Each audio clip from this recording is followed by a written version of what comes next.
Hello and welcome to MASHmouth, a podcast covering every single episode of the hit 1970 sitcom MASH. I'm Ethan. And I'm Vanessa. Vanessa, today's episode we learn about Colonel Potter's great love for something he can rarely have, which is tomato juice, weirdly enough.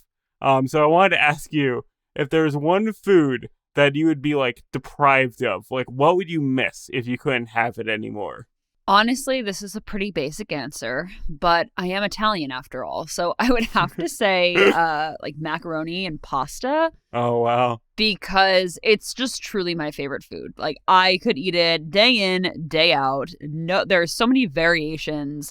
Just my favorite food. I tried to go gluten-free for 4 days, and it just didn't work. It just did not work. Because I just love pasta so much. So, yeah, I would have to say pasta.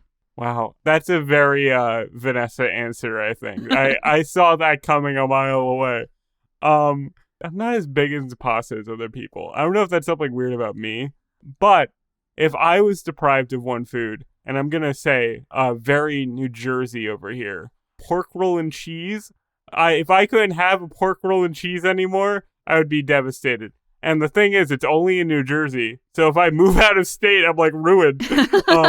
But most days, I'm thinking about oh, do I want to order a pork roll and cheese bagel sandwich for breakfast today? Most days, that is my struggle. And most days, I tend to restrain myself from my dark pleasures. The dark pleasures of cured meat. Yes. Yeah, it's that's a really good one too. I will have to agree with you on that one. I would definitely miss that. And that's a distinct possibility. Everybody has macaroni in a state, but not everybody has pork roll. That's just a New Jersey thing. There are places I've heard that in other states where they proudly sell pork roll, people from New Jersey who bring the good fortune to other states. But I think that it's mostly here. And honestly, that's our biggest attraction if I'm being completely honest. A horrendous meat product that no one should ever eat, but we all do anyway. Biggest attraction for New Jersey. Isn't that so on brand? Eat it on the beach. Yeah, that's about it. Pork roll and the beach. That's it. Yeah. Quality time. And pasta. Just make it all. So, going from that, let's get into this episode, shall we? Sounds good to me. So, in this episode, the price of tomato juice. Radar calls in several favors and orchestrates some con jobs to get Colonel Potter his drink of choice, tomato juice. Vanessa, what did you think about this episode? This was a funny one for me. I liked the premise. It was cute. I think it had some good things to say about Frank, oddly enough. Good things to say. Interesting. Well, I wouldn't say good things about Frank, but I think more interesting things about Frank. We're just uncovering so many layers of this man in this season, which oddly enough, I'm really enjoying. Yeah, the descent of Frank, when you think he couldn't go any lower, he gets lower. That's my takeaway from this season. We're really kind of feeling the end of Frank at this time. Yeah, I'll get into it when it comes up in the episode, but I thought that this was just a really good time. This was sitcom-y, This was fun. It was that comedy of errors type of thing, which is not the exact way I would describe it, but still, it's just great. I liked this episode a lot. Yeah, I like this one too. As frequent listeners may know, I love the Quest episodes. I love Adam's Rib. I love the incubator. Just anytime somebody wants to get something that the camp usually doesn't have, I'm all for it. And I like that this time it was Radar's little adventure. I just think that's a more interesting thing to have happen than Hawkeye or whatever. Because, Radar is a man who knows how to get things. So it was funny to see him kind of on the back foot of the getting things equation. Yeah, I agree. I think that in other circumstances, people would be going to Radar to try to get stuff. And I think that we've actually probably seen that before in certain episodes, too, of Hawkeye and whoever else trying to go to Radar and bribing Radar with things. So it was really interesting to see Radar try to get this juice for Colonel Potter. And plus, it was such a noble little adventure for him, too, because it wasn't like it was super necessary or anything like that. It was just providing Colonel Potter just like a little bit of comfort. And I feel like Radar would have done that for anybody. But the fact that it was Colonel Potter, I don't know, just was really cute. Yeah, this was so low stakes. Like, usually they are pretty low stakes. But like in the incubator, they needed an incubator. And in Adam's rib, Hawkeye was like losing his mind. Like, he was going insane. So like that was the elevated stakes. But this one was just like, I want to do something nice for my friend. And I appreciated the just good vibes of the quest in this one. Yeah, I agree. So, yeah, let's get into the plot of the episode. So this one kind of starts with tomato juice, actually, because you see Radar getting the tomato juice from like the chow line. And honestly, if I'm being completely honest, tomato juice to me is so gross. I don't like tomato juice at all. I don't think that that's an unpopular opinion. I just don't understand why someone would want to drink like cold or room temperature tomato soup, because that to me is all tomato juice is. That's what I wanted to talk about. I want to have a quick sidebar about tomato juice, because it was a very funny like old man thing for Colonel Potter to be in. But the entire time I was like, no, absolutely not. Like, you could not pay me to drink a delicious glass of tomato juice. Like, I like tomato soup, but when it's like with a grilled cheese sandwich, like that's my limit. I need it like with another food. I cannot just have it by itself. Colonel Potter saying like, oh, it was delicious and like the highlight of his life whenever he could get one. I was like, this man is a true grandpa. He has got the grandpa taste buds. What can we say? And funny enough, the only person that I've ever known to like tomato juice was my grandmother. So it did give me grandparent energy, grandparent vibes, but not to shame anybody for liking tomato juice, like what you like. Just could not be me. I just can't get behind it. Watch me in like 60 years love tomato juice, and I'll be eating my words. Well, I think when you get old, your taste buds just change and you like weird stuff. Like, you need some sort of weird flavor to feel anything anymore. Maybe. So I also wanted to talk about, there was this very inconsequential like B plot to this episode of just the insects everywhere. Yes.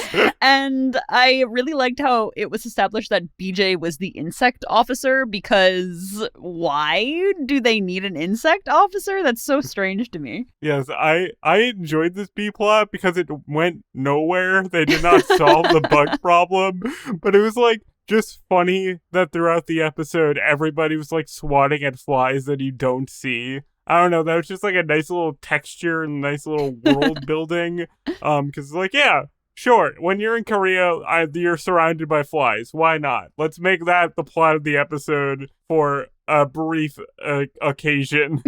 Yeah, and it was so funny to me that they established that BJ was the insect officer, because that for sure is Radar's job, right? We have been seeing these small things. Like Frank was what was Frank in an episode just recently? He was like the morale officer or right something like that. I feel like all of these meaningless type of jobs, not to say that they're meaningless, but like just like non-official type of jobs, these are all Radar's jobs. Anybody could say that these are their jobs. Like Hawkeye could be this and BJ's the insect officer and Frank's whatever, but truly all of this is falling on Radar. I don't care what anybody says. Or when Frank was the rat czar. I mean, Frank deserves being the rat czar, but like, come on, Radar's the one you want for that job. He knows how to handle animals. So like, what we're saying is that Radar is a one-man band and they won't let him operate the way he should. Yeah, I truly think that all of these odd job type of things, these definitely fall onto Radar's shoulders. And even if they don't officially, they definitely do, because nobody else is putting an effort to stop the flies. That's Radar's job. And Radar would figure it out too. He's a smart boy. He is. He truly is. Because he grew up on a farm, so he would know how to keep flies away. I'm convinced. Exactly. So anyway, not to completely derail us, let's get back to the main plot. Yes. Radar gives Colonel Potter this tomato juice, and Colonel Potter's like, love tomato juice. Wow, so exciting. Happy day. And this starts Radar off on this quest to find Colonel Potter tomato juice like every morning, which is so sweet that he is like, oh yeah, this guy who I appreciate and admire really likes tomato juice. Let me do something nice for him. Of course, it can't just go easily for poor little Radar. Why would it? So Radar speaks to Klinger about getting the tomato juice for Colonel Potter every morning. And who does that request have to go through? None other than Frank Burns, because Frank Burns is the requisition officer, another job which I believe would fall to Radar in actuality. Yeah, I was surprised that Frank had this job. I don't know if this is previously established or something like specific for this episode, but I feel like he's not the man for the job. You know what I mean? Like, I feel like I would not put Frank in charge of like what the camp actually needs, because he's such like a stingy little guy that he'd be like, oh, well, we have enough blood. You know, like he's not thinking about the greater good here. He's thinking about his bottom line, even though he doesn't have to pay for it himself. Yeah, it's so true, because he would order just unnecessary stuff for the camp. Like, he would be the one to order tanks and bombs and stuff for the hospital instead of like needles and tongue depressors and whatnot. And face masks. Yeah, exactly. Like, that would be Frank. So anyway, Radar knows that Frank is absolutely not going to sign off on this, especially coming from Radar. So he asks BJ and Hawkeye to try to like strong arm Frank into signing off on this tomato juice. And honestly, I felt like this was bad planning on Radar's part, because there was no way that Frank was going to say yes to Hawkeye and BJ. Like, they can't stand each other, and Radar knows this. I mean, that is fair. But, you know, Radar is a small little man, and Hawkeye and BJ are big men. So we just kind of assume that the adults in the room will take care of the problem for him, like any you know, teenage boy would. But I gotta say, real quick, going back to Requisition Officer Frank, I like how he had a scene with Igor. How he's like arguing with Igor, and we get establishment that Igor's first name is Max. I don't know if we've learned that before, but I just like that Igor is getting a few more lines this season. I'm wondering if, because I'm pretty sure that Igor is supposed to be his first name. I'm wondering if it's like Jeff Maxwell's plays him, so I'm wondering if it's like, I don't know if that's like the case, but who knows? Well, maybe it's Igor Maxwell. Who knows? I could have misread the scene. Yeah, I don't know. That's interesting. I know that he's been referred to as Igor before, and he has also been referred to as like Igor with a different last name before. So I don't know. I think this is more before the real establishment of Igor the character. We're going to have to consult the wikis, I suppose. I actually did consult the wiki. That's why I know. But wow. Take that out. Yeah. Good job. No, I'm keeping that in. We have to do our due diligence here. We have to know that you consulted the wiki. I did in fact consult the wiki, and that is the case. So I think we're just going to get retcons of this poor man until he's like actually established as the cook of the camp. That's my favorite thing about sitcom wikis, that they just have to deal with the fact that nobody like planned anything in advance and kind of just did whatever. Yeah, that's true.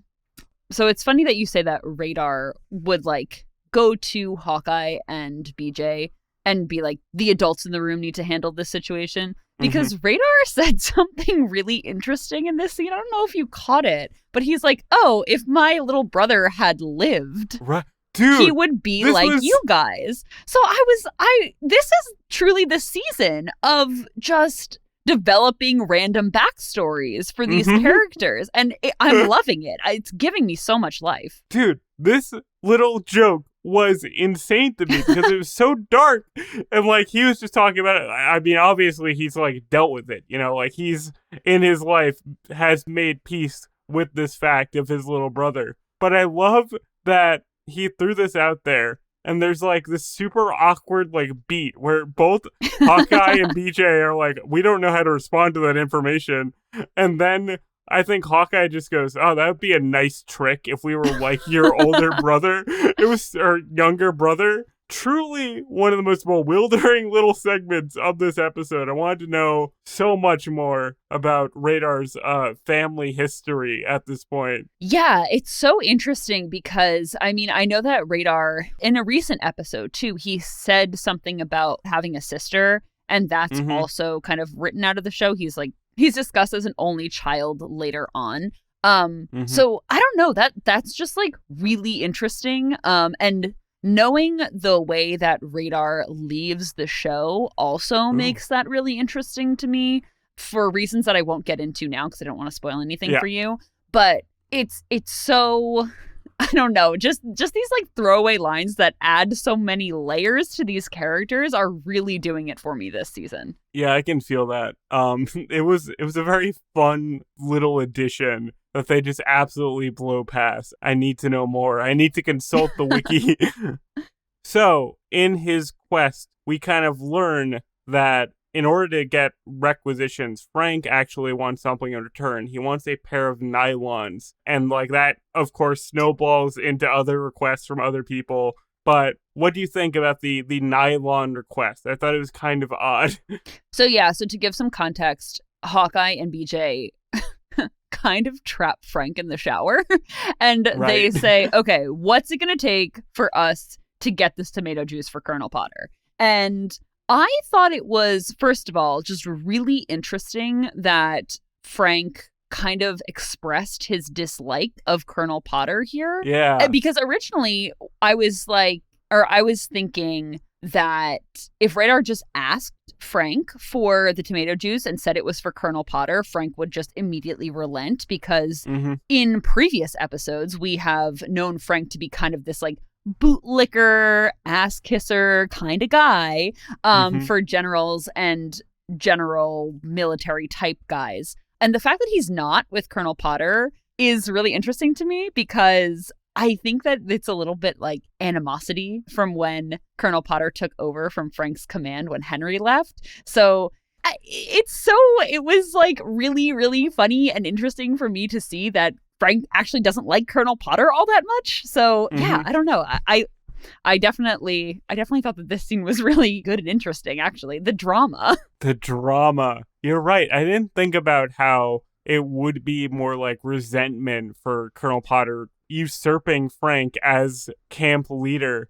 I was thinking more of it being like Frank kind of had Henry around his finger, you know? He knew that Henry was like powerless and he could kind of manipulate him by like grandstanding into being like more powerful than Henry. But you're right, like it might be the resentment. And I liked that all of Frank's like insults towards Colonel Potter were just him being old and like feeble. I was like, that's not who that man is. You're seeing a completely different version of this man than he actually is.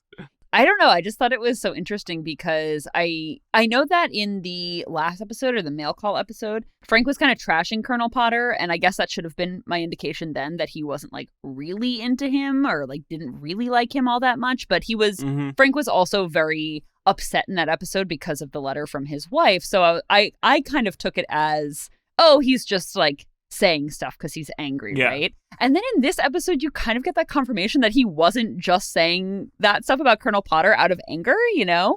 And so I also think from what you just said, too, of Frank kind of having Henry wrapped around his finger, Frank probably doesn't like the fact that Colonel Potter is regular army type and then also deals with Hawkeye and BJ the way that he does, of like this like loving, caring kind of laissez-faire type of way that he does. And I think that probably adds to the resentment. So I don't know. The gears were turning in just this little scene, and I really liked it. This was a big episode for like Frank really coming into his own as kind of being done with Korea. I felt like he was again kind of saying that he hates it here. And I thought that was really interesting that beyond the character kind of running out his welcome as a comedic device, and like the writers and producers all kind of like agree on that at this time, it is kind of interesting that they're seeding the character to have this like, okay, I'm actually done here as well. Like I kind of don't want to be here anymore.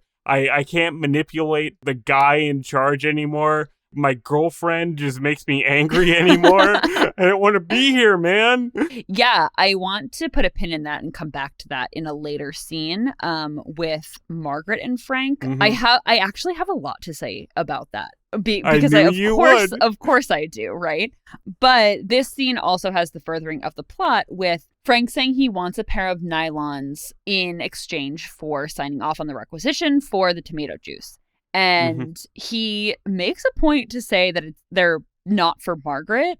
And I was like, okay, either Frank is lying or he's trying to make Margaret jealous. So I thought it was really interesting that they were kind of indicating something because they didn't exactly say it was for Margaret.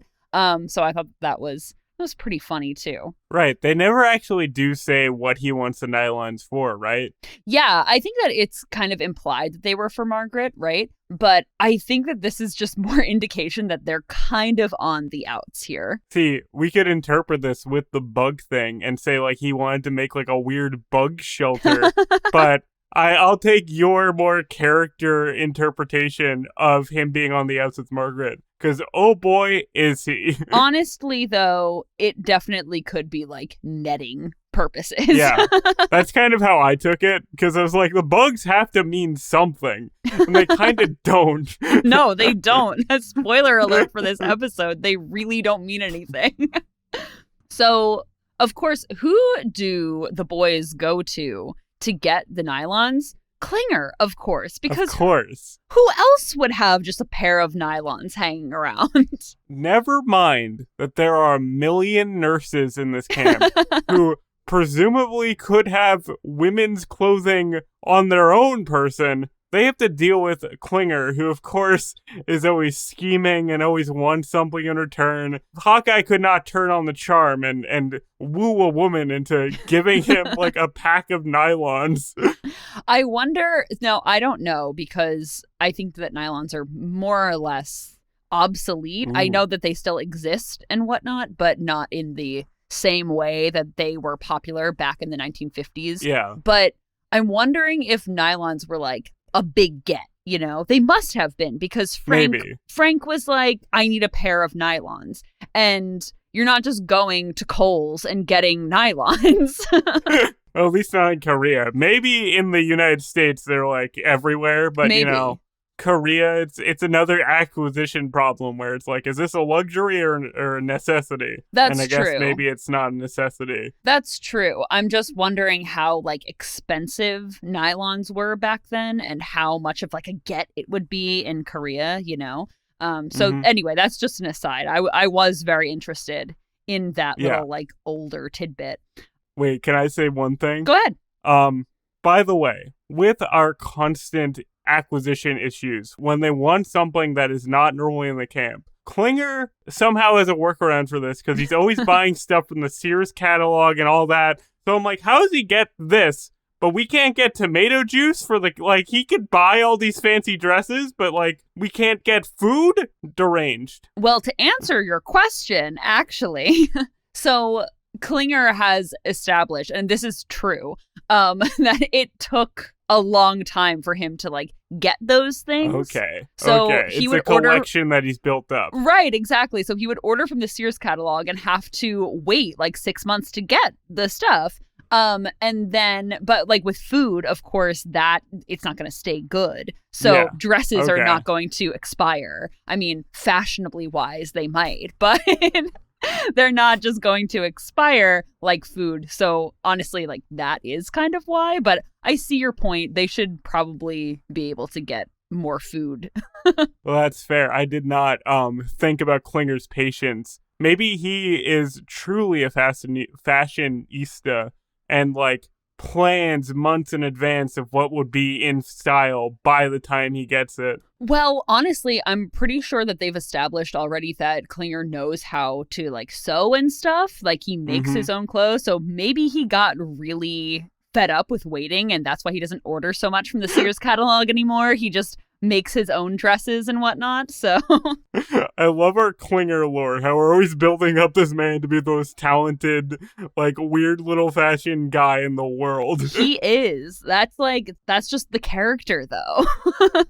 That's fair. Anyway, back on track. Yeah, like, to get back on track, I also thought it was bringing the Klinger lore to say that when Hawkeye and BJ ask for his pair of nylons, he says, no, these are my lucky nylons. They were my Uncle Bill's. He used them to get out of the Navy in World War II. Big if true, because that indicates that this is like a family tradition of Klinger's family using cross-dressing to get out of the military. And I just love that. Right. It is a family, he's passed it down from generation to generation. These poor men all go into the army and they don't want to. I'm just saying, there's people who would love to be in the army. So, like, we could get people other than Klinger and his many relatives who apparently also have a distinct sense of how to dress for Section 8. By the way, I also enjoyed how these last two episodes are kind of bringing in Klinger's, like, Lebanese heritage. Like, yes. He talks Lebanese to Radar, and I was like, oh, that's really cool. What do you think about that?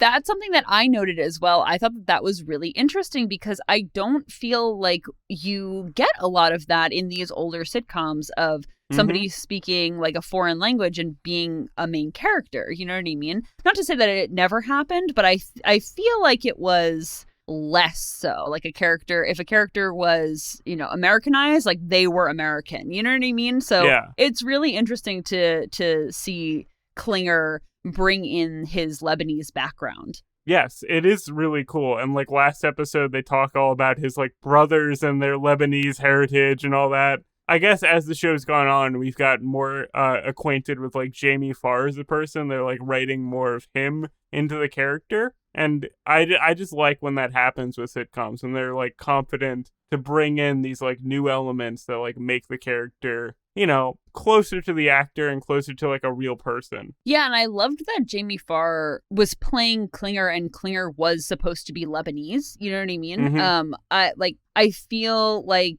it could have probably been written out that he was Lebanese or just like not included in the character, but it I don't know, it gives him so much more depth as well. And that's not lost in the coming seasons of the show as well. They reference it, and it's like almost integral in certain episodes that are kind of based more around Klinger. So it is actually really interesting, and I'm glad to see it. That's really interesting, especially for 1970 whatever. It's pretty unique. I really appreciate stuff like that. Yeah, definitely.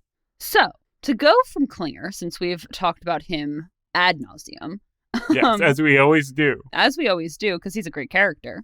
Klinger says that to get the nylons, he needs a 2-day pass, or Hawkeye suggests that he can get Klinger a 2-day pass in exchange for the nylons. So, to get this 2-day pass, Colonel Potter would need to sign off on it. And Radar is up to his old tricks again, where he is trying to get Colonel Potter to sign papers without reading them, like he did with Henry so many times, like having Henry sign blank papers. For Colonel Potter, of course, who's a little more in his depth than Henry was, Colonel Potter actually looks at the papers. Yes.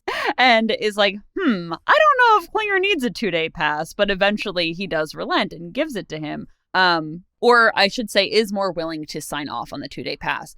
But he has to get clearance from another general because of some kind of like wacky convention going on in Seoul at the time. So this scene, I have some mixed feelings about this. So what did you think about this scene? Well, I actually really like how Radar was trying his old tricks of, being deceptive. But of course, Colonel Potter is one step ahead. And by one step ahead, I mean like functional in his job.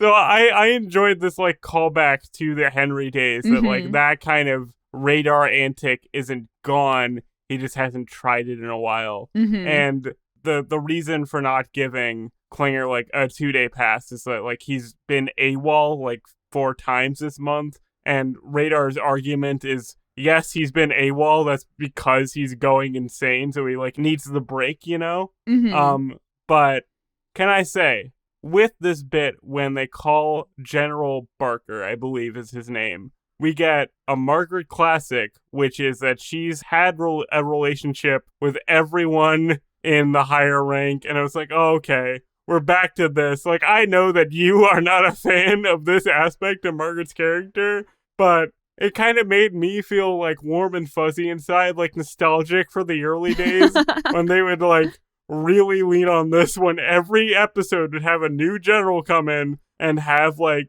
established relationship with Margaret. So like I understand why you'd have mixed feelings and I have mixed feelings, but I'm also like, this makes me nostalgic for season 1. I'm not gonna lie.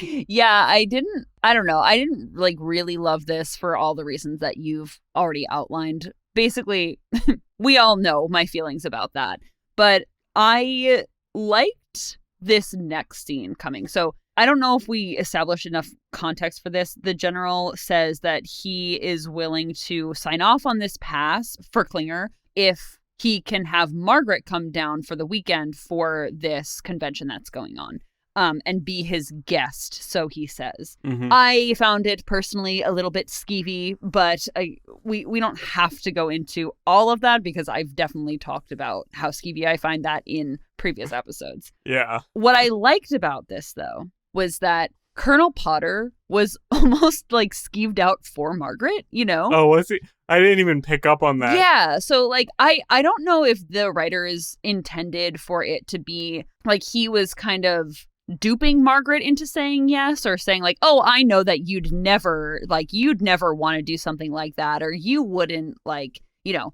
he requested you and like I can tell him to go like shove it up his ass or whatever Colonel Potter said, like in his own euphemism, basically. He did not say that specifically, but the thought was there. Yeah, and Colonel Potter was like, oh, he couldn't even ask you himself, like, what a putz, basically. Right. Like that kind of thing. And of course Margaret is like into it. She's like, oh yeah, I could do it for the good of the outfit. Of course, Colonel Potter, I'll go. And Colonel Potter is saying, listen, you really don't have to. Like, you don't have to do this. Like, this general is basically asking to have your presence there so that he can, like, woo you and sleep with you. And Colonel Potter's like, you don't really have to. And Margaret's like, yeah, I do. But I thought that it was really sweet that Colonel Potter was saying, no, you don't have to do that if you don't want to. And I don't know, I thought that was just like a very like wholesome, nice thing. Of course, Margaret was really into it because she loves sleeping with married men, apparently.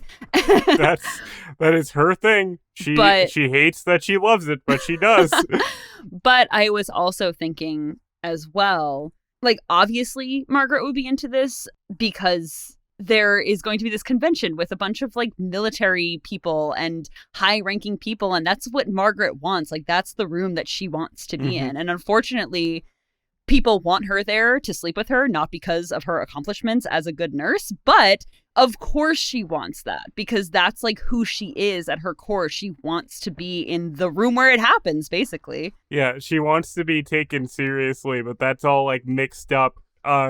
She's a complicated woman. Yeah. But I do have to address real quick the scene between her and Colonel Potter. I was more focused on like Margaret's end of it, so I did kind of miss the Colonel Potter being like a good dad, being like, you don't have to do this. I actually think that's really great. I liked the scene with them together a lot because I feel like we have not seen that. I feel like we've not seen these two like in a room in a professional setting just by themselves, and I thought it was like nice that Margaret was like being so professional when Frank is so not professional with Colonel Potter. That even though her mind was elsewhere, does demonstrate that she has like more of the professional mind, like more clear mind than maybe she would in an earlier season when she was more of a caricature. Yeah, I think that this also is a good setup for what we're going to see between these two characters in the future.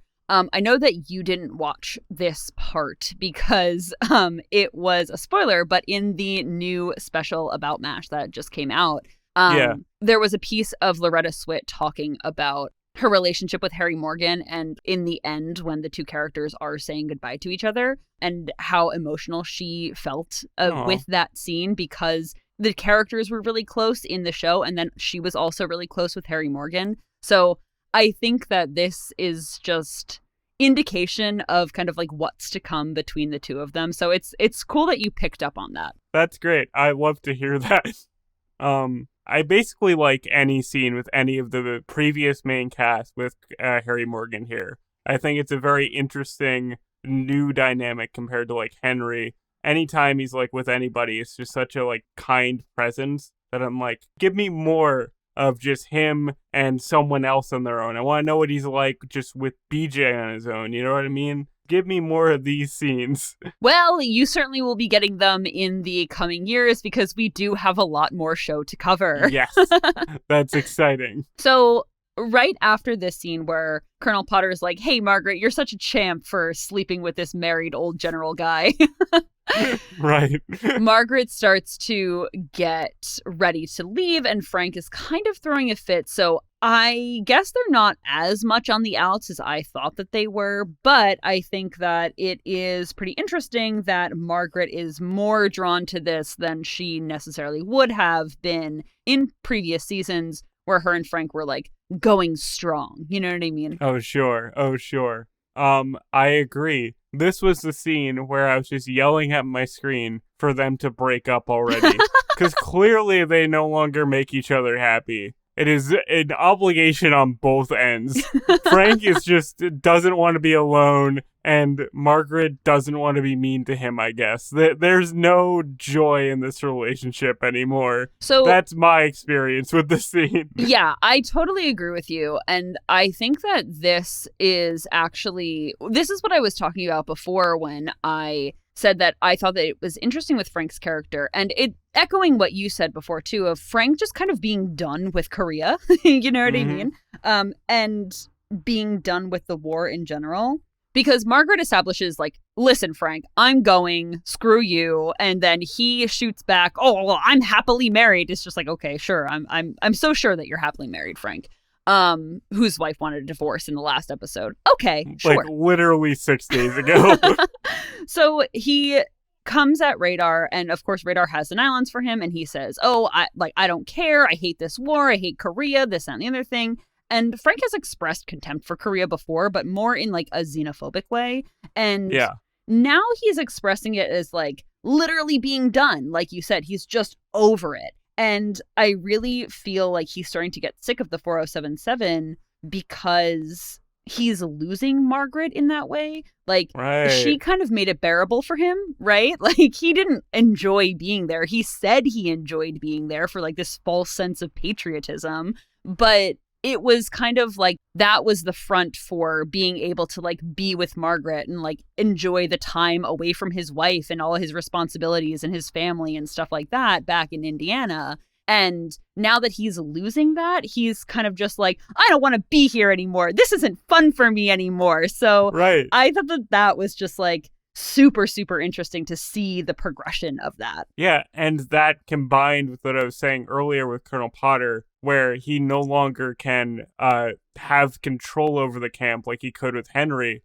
You're like, okay, so he has no power. And also his girlfriend is really upset with him. So it's like, you know, the combination has really shown Frank's true colors of like, he's beyond the patriotism. He's beyond wanting to do good for his country. He's now thinking purely selfishly because he no longer has like any chance at power here. And he no longer has the escape of Margaret. So like, that's really interesting. I'm sure this was not like intended, but when you watch it all together, like we have, it's weaving a complex web, let's say. Yeah, and honestly, it's something that I never really picked up on before watching the show. I don't even want to say that, like, maybe we're reading too much into this, because after watching that special of MASH and seeing how much care that the writers put into it, I don't know. Like, I think that maybe they are spinning these webs, like you say, and we might be reading into the right things. I don't know. So I just never noticed that like progression in their relationship before watching the show mostly out of order in syndication. So yeah, it's interesting for me to see. You get something new every time you watch MASH. You do. I know that we have a ways to go before Frank leaves, but now I'm so interested to know, like, what the story is of his departure, like, what actually brings him home, assuming he goes home and doesn't die like Henry. I genuinely don't know. Who knows? I haven't heard he dies, so I assume he doesn't, but I don't know. No one cares about Frank, so maybe he just dies. Well, I won't spoil anything, but yeah, I'm glad that you're interested in seeing how his storyline plays out, because I do think that you will enjoy it. And it's all starting to make sense for me too, seeing it as the writers intended for us to see it. It's an interesting last act for the character, that he doesn't just totally burn out, that he also kind of acknowledges that his time here is done. Yeah. It's exciting, kind of. Yeah, definitely. Not to knock us completely off track, but there's one thing that I had to mention. So when Margaret this is too much for me. This is me being super nerdy, okay? So you're going to have to stick with me here. So Margaret mentions that she's going to see General Barker, and General Barker's sending a car for her, and he wants her to be his guest at this like convention thing that they're having in Seoul. So Frank says to her, "Isn't that the general who asked you to spank him?"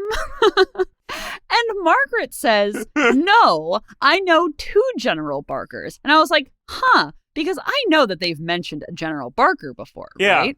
So I look up General Barker, and there is General Wilson Barker, played by Sorrel Brooke, who made his appearances in the first season in Chief Surgeon Who and Requiem for a Lightweight. And this is General Bradley Barker. So she actually does know 2 different General Barkers, one of which asked to be spanked by Margaret.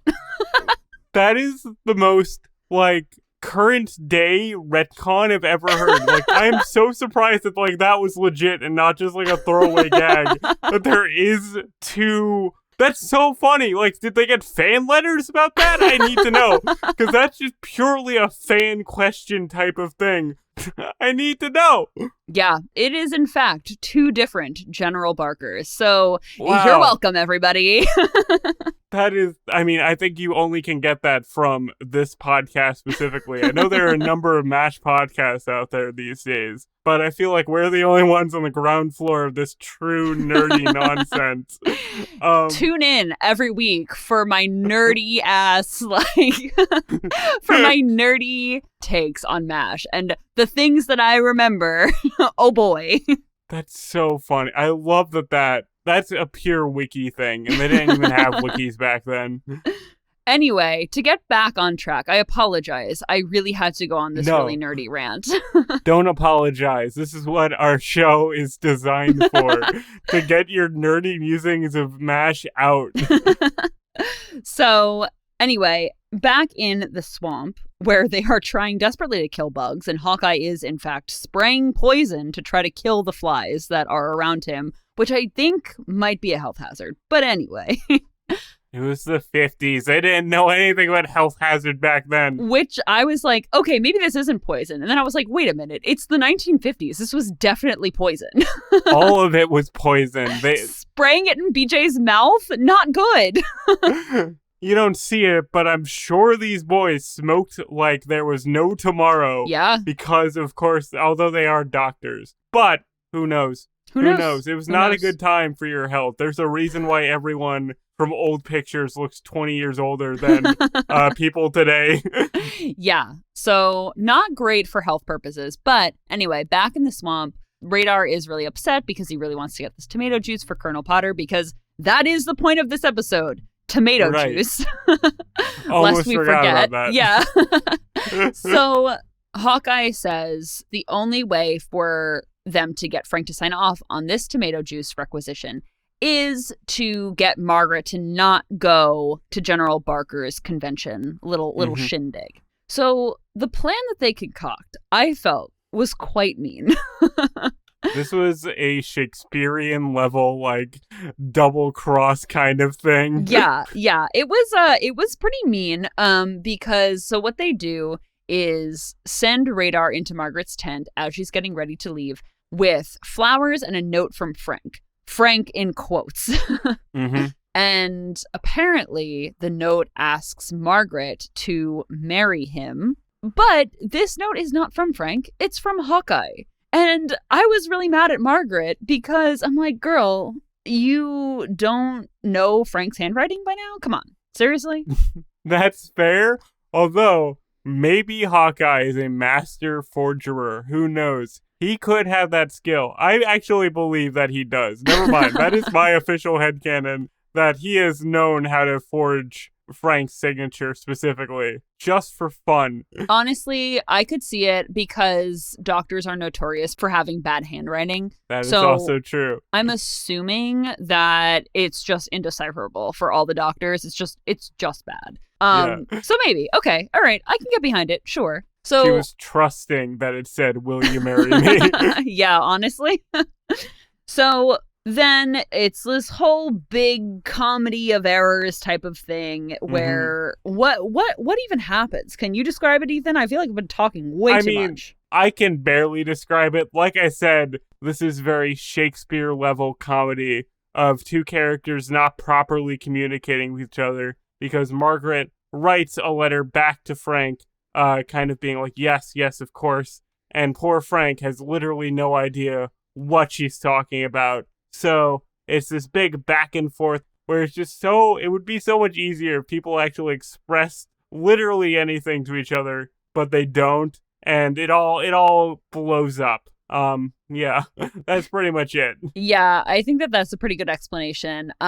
I do, not to give Frank any type of credit, but because he was also duped in this, but he was also drinking pretty heavily, because he was very upset, because Margaret is essentially like going to have relations with another person. So I also thought that basically this all could have been avoided because Radar could have just gotten Frank drunk for any reason and then had him sign the requisition form, because we know that Frank's faculties are very diminished when he's sick or when he drinks. And if you show him any type of friendship, you can get him to do anything. So I think that all of it could have been avoided if we had just been buddy-buddy with Frank Burns, gotten him drunk, had him sign. That's it. I wish you could see what I'm doing because I'm gesticulating wildly at this revelation. Of course, Frank becomes such a friendly guy when he's drunk. They should have thought of that. You're thinking 5D chess over here. You're Listen, if I know anything, I know the MASH characters, and I know what makes them tick and what they will do. And they could have used the tomato juice to make Bloody Marys. It could have all tied together. There you go. There you go. Oh my gosh. We need to rewrite this episode, you and me. You and me. We need to fanfic rewrite this, even though we both like this episode just fine, but we found the perfect version of it hidden deep within. So I think that honestly, we didn't even discuss the part where Frank actually does sign the requisition form because he's so elated that Margaret is taking him back, and he's so inebriated at this point that Radar's like, here, sign this. He's like, sure. And that's it. That's all it took. You just need to show Frank a little bit of happiness and he becomes a different guy. It's almost like he's miserable and doesn't want to help anybody here. Whoa.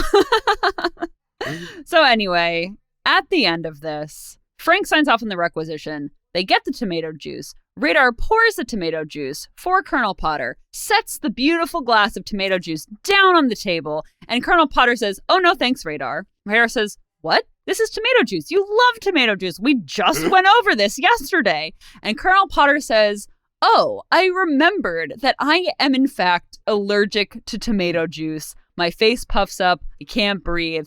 I can't have tomato juice." So we went through all of that. A true comedy of errors. Not really a true comedy of errors. That's not what that is. But my version of a comedy of errors to get this tomato juice. And Colonel Potter's not going to drink it. That's it. This was a delightful ending. I've talked in the past about like stuff like Adam's rib when Hawkeye can't eat the delicious ribs that he so lovingly like went after. This caught me so off guard. Like, I genuinely did not expect this ending that Colonel Potter would just be like, no, I'm good. Thank you, though. That I was just like, yeah, this is good. This is a good comedy ending for this comedy episode. Yeah. Good punchline. This was very sitcom-esque. It worked so well. It was all for nothing. See you next week. But it honestly, this episode reminded me a lot of, what was that episode? Oh, For Want of a Boot, because where everybody's just doing favors for everybody and nobody gets what they want in the end. Yeah. But this episode had a little bit more of a happy ending because Klinger got his 2-day pass and apparently he had a really great time with General Barker.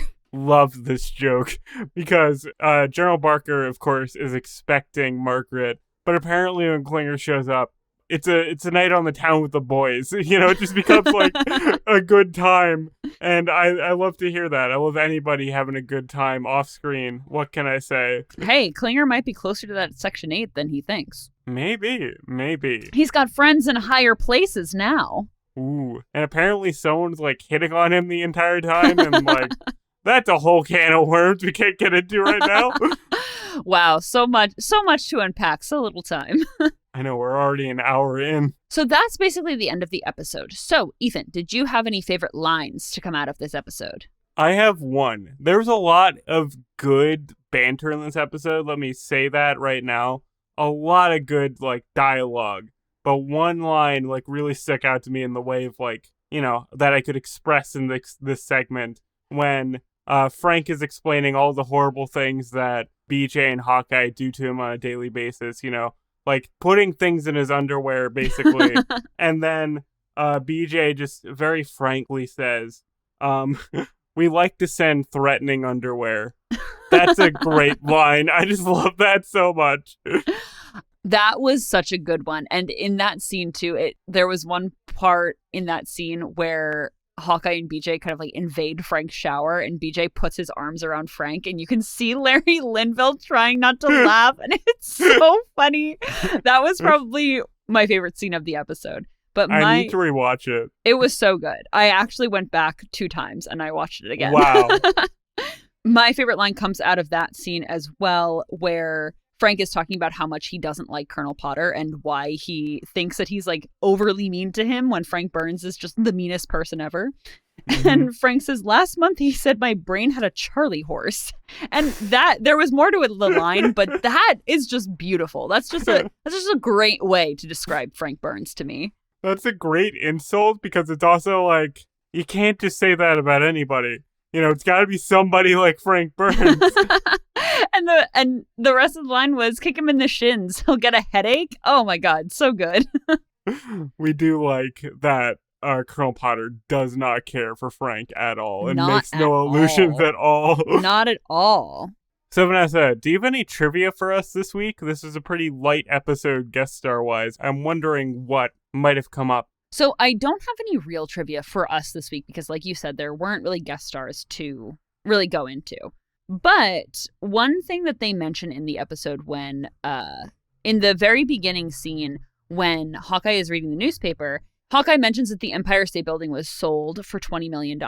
So I didn't look up exactly who the Empire State Building was sold to, but I did look up with my trusty inflation calculator how much $20 million would be in 1951 when I believe that the Empire State Building was sold. So beautiful. Are you ready for this? I'm ready to hear the absurd number that you're going to spit out at me. So, $20 million in 1951. Well, I believe that the Empire State Building was sold in 1952, so I could be wrong here. But I looked it up for 1951 because that's when I assumed this episode would have happened. $20 million in 1951 equals $241 million today. Oh my Lord, that's a lot more money. Isn't that crazy? That does fall in line, actually. I was like, that's what you would sell the Empire State Building for nowadays. Probably $1 billion. They got that for a good deal back then. Yeah. Inflation calculated and otherwise. Yeah, I do think that this was a pretty good deal, honestly. Also, I did not know that the Empire State Building belonged to anyone. I thought it was just like a building that existed. I never thought of a company operating out of there. Yeah, no, I mean, it's definitely just like every other building, I think. It's just more iconic, I guess. I was like at best thinking there was like apartments or something. I don't know. I don't know what I was thinking. I was just like, oh, this is a cool piece of skyline, not an actual place people go to. No, yeah, definitely a place people go to. So, since we were late on trivia, Ethan, what was your martini rating for this episode? I'm thinking for this episode, this is a generous, like I enjoyed this, 3 out of 5. Like this is a great 3 out of 5, a super solid 3 out of 5. I am nodding because I agree with you. I gave this a 3 out of 5. I still think it's a 3 out of 5. I enjoyed talking about this episode, but objectively, I do think it's a 3 out of 5. Yeah. Like, it's a pretty good episode, but it's not, like, spectacular, you know? I would say this is like drinking martinis on, like, a Thursday night. You know what I mean? Right. Right before the weekend, but not exactly the weekend. And you're not quite getting where you want to be, but you're like, you know what? This is fine. Yeah, that is exactly how I would describe it. Good.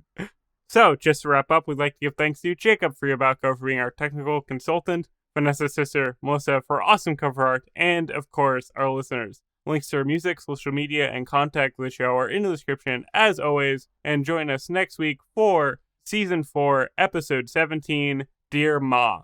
But until then, don't let your brain get a Charlie horse. Goodbye, farewell, and amen. Bye, everyone.